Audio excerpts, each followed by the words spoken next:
എല്ലാവർക്കും നമസ്കാരം. ഞാൻ കഴിഞ്ഞ ദിവസം നമ്മുടെ ഒരു സുഹൃത്തിൻ്റെ വീട്ടിൽ പോയ സമയത്ത് അവിടെ കണ്ട ഒരു പപ്പായ ചെടിയാണ്.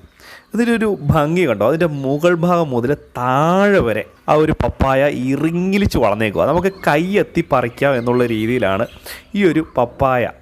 പക്ഷേ അവർക്ക് തന്നെ ഇത് അറിയത്തില്ല എങ്ങനെയാണ് ഇവരിത് ഈ ഒരു രീതിയിൽ ഇത് കൃഷി ചെയ്തെടുത്തേക്കുന്നത് എന്നുള്ളൊരു കാര്യം. ഇതിൻ്റെ ഏറ്റവും താഴത്തെ തട്ട് വരെ ഇതിൻ്റെ ഈ ഒരു പപ്പായ ഉണ്ടായിട്ടുണ്ട് എന്നുള്ളതാണ്.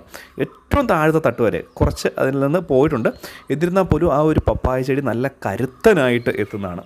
നമുക്ക് ഇത് കാണാൻ പറ്റും. ഈ ഒരു പപ്പായയുടെ വലിപ്പം തന്നെ കണ്ടോ, അത് നല്ല രീതിയിൽ അവർ പരിചരിച്ചിട്ടുമുണ്ട്. അവർ വേറൊരു വളം ഇട്ടിട്ടില്ല. ആ കൂടി ഇട്ടിരിക്കുന്നത് കോഴിവളം മാത്രമാണ്.